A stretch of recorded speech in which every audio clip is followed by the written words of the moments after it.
Hi, my name is Catherine Cholikoff, and my team and I prepared a proposal concerning Uber's key issues.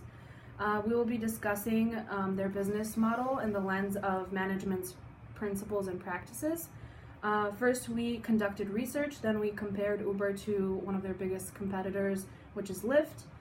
We examined the effects on stakeholders, and then we considered assumptions. Our goal of our recommendations is to stabilize Uber's business model and bring them success. They are effective at earning profits due to their business-centric view. The next step is to improve their management approach by being innovative and different. They already are heading in that direction because they're leading the ride-sharing service in 60 and more countries. They also have a first mover advantage and a brand recognition, yet to recent conflicts, these factors are lowering in value. So Uber actually has a very resilient attitude, but they need to revise their business model in order to appease to stakeholders who are very vital to the company. Further, we created a competitor analysis that involves Uber's top competitor, Lyft. Some of their similarities include pricing, customer acquisition marketing strategies, driver promotion, and market share. Other competitors, indirect competitors, include international ride-sharing companies such as Ola, which is based in India, Didi, which is based in China, and other indirect competitors include personal mobility businesses like Lime, which are scooters, and then the Tesla driverless cars. As far as market share, Uber was at 74% in September 2017, which has actually fallen to 69.7% in 2019 in October, and that is over the span of 2 years. So moving on to differences between Uber and Lyft. Uber has actually conquered ride-sharing, food, and freight industries. They're also bigger in size. They are global. They offer more luxury and space in the cars.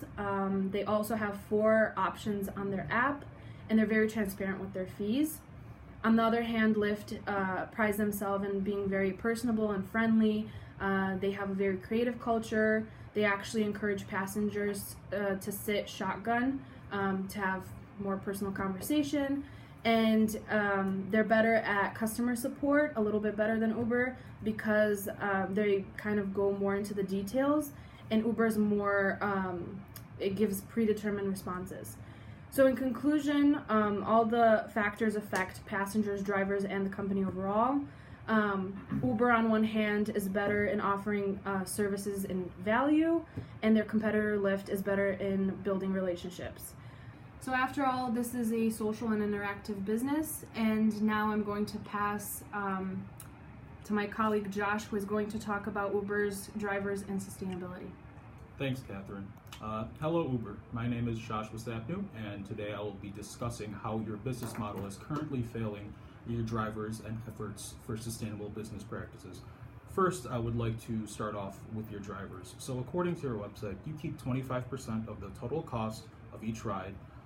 Comparatively, that leaves the drivers with 75% in total commission.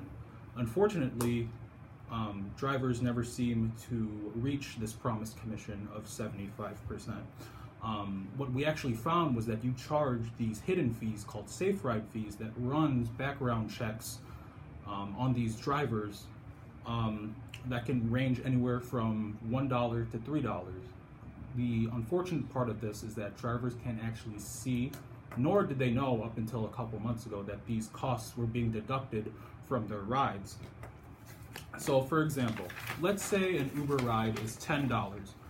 You take your 25% cut regardless, which ends up being $2.50, plus up to $3 in the safe ride fees. By doing this, you now actually collect 55% of the total cost of the ride, leaving the driver with only 45%.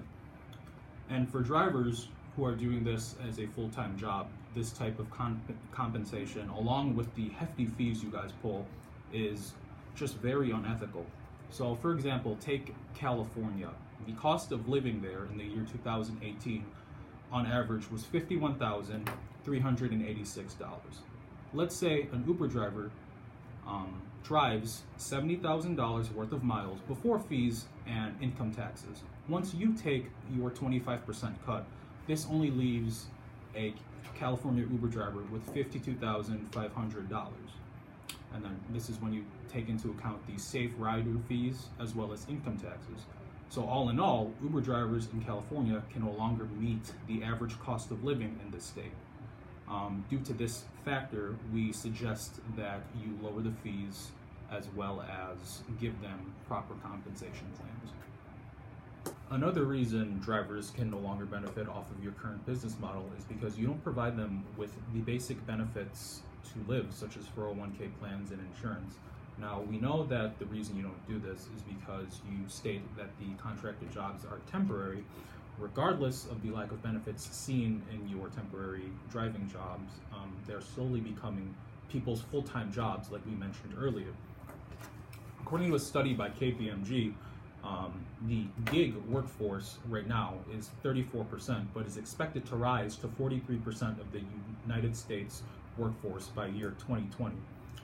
So what we suggest doing is providing your Uber drivers with a more tailored insurance policy and tailored benefit plans, just so you retain more drivers and so they don't complain and you no longer have the opportunity to be sued by them. So a recommendation we suggest implementing in your business model is more socially responsible business practices that pertain to your drivers. So as we mentioned earlier, you take a 25% cut of the total ride and leaving them with a 75% compensation commission fee. So that's good, but we also suggest implementing a plan that entails 50% commission with insurance and 401k benefits, rather than just 75% pure commission. So if drivers choose this new plan, they would also have their fees reduced in order for their total commission compensation to be more favorable. We feel this is a more ethical way of treating contractors, and overall it should affect your performance positively as well as your company's ratings amongst your employees. So in the case of your current situation, we thought it would be important to not discuss environmental sustainability, but rather profit and employee treatment sustainability. So what we noticed is that you lack zero competitive advantage when it comes to your competitors. For instance, in the year 2018, Uber realized a $900 million loss in operations, while you realized a $3 billion loss from operations. As you can see, you don't have a sustainable way of increasing or retaining profits. And what we found was interesting was that the reason for this was because of your tarnished brand reputation. So for example, in 2017, with the sexism case reported by Susan J. Fowler, it came to light that your employees treat women very, very poorly, and that you had systemic sexism along with misogyny implanted in your business model. And because of this sexism case, the CEO at the time, Trevor Kalanick, had to resign. And it seems that you guys have never bounced back from that, as seen in your recent IPO release, which completely botched. So a recommendation we have for sustainability pertaining to profits and employees is just simply implementing a biannual diversity skills training program. By doing this standard HR practice, you are now solving the systemic sexism seen within your company, as well as training your employees on being more diverse and acting on how to act around different kinds of people. As you know, diversity is a good thing because it leads to more innovation. The more you innovate, the more profitable you seem to investors. So you're sort of killing two birds with one stone. You're solving how broken some of the treatment of your employees is, as well as you are appeasing investors as well. And now I'm going to pass it off to my colleague Alberto, who will be talking to you about your legislation in regards to stakeholders. Thank you, Josh. My name is Alberto Garcia, and I will be talking to you about legislation.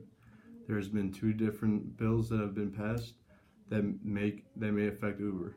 Assembly Bill 5 was passed in California, and it states that workers must be employees instead of contractors if their work is part of a company's regular business. Uber has refused to acknowledge this law because they do not want added government expenses to interfere with their revenue stream. New York has also made a bill that will allow Uber and Lyft drivers to unionize. We highly suggest that you start recognizing your contractors as normal employees. Like we suggested in the previous section, only give benefits to drivers who can prove their full-time status as drivers. We find it very unwise not to treat drivers like typical employees, because without your drivers, you have no company. We suggest implementing a revised plan of ethics that recognizes drivers as employees of the company and does not disregard laws such as California's Assembly Bill 5 in order. And now I'm going to pass over to John, who's going to talk about passengers and community. Hello, my name is Jonathan Alvarez, and I'm going to be talking about the importance of passengers and community to Uber. As a passenger, we have many options when it comes to choosing a rideshare, such as Uber, Lyft, and taxis. The thing about Uber is how safe is Uber? There should be no reason why somebody should feel scared to take an Uber, but incidents say otherwise, such as the killing of Samantha Josephson. Samantha was getting into what she thought was her Uber and was later stabbed to death. Other incidents have caused fear in women when they're trying to get an Uber, such as the 3 sexual assaults on the same day back in 2014.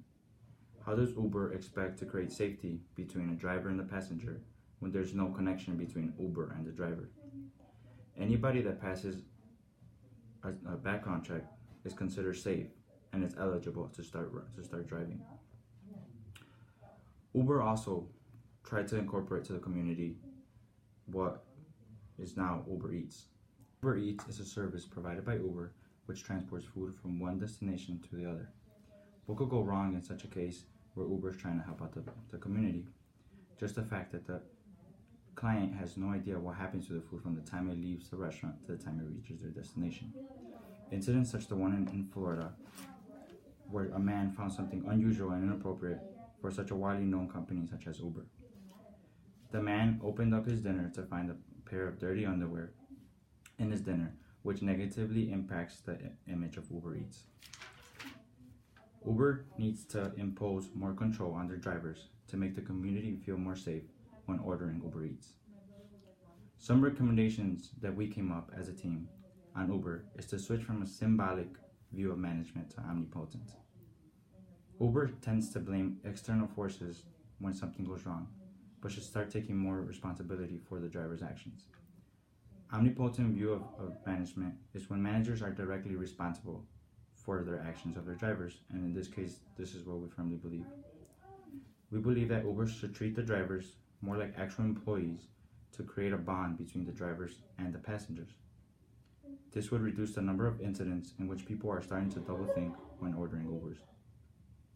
Uber should also be accountable for the driver's actions, such as the Florida incident with the dirty underwear. All Uber did was offer its apologies and nothing else was done. A connection between the company and the drivers, offering benefits to the drivers to make them feel more part of the company, will build a stronger relationship between the drivers, the community, and the passengers. This, at the end of the day, will clear the image of Uber. Now, Catherine will finish off our analysis with some assumptions. Thank you, Jonathan. The last part of our analysis considers assumptions. Overall, our team thinks that this new business model that we have proposed will widely be accepted internationally. An important part and a good idea could be to consider this model with different countries and nations, such as Japan, where employees seek and almost require job security. Further research that we did shows that workers actually in recent years have stepped away from the traditional thinking and have moved on to better paying jobs, or they have applied to second jobs. And in fact, an article states that in 2018, 7.44 million worked 2 jobs in Japan. Therefore, in turn, this could be a great opportunity for Uber to step in and create more jobs. So we hope that this analysis helps Uber realize its mistakes and bring further success. Thank you.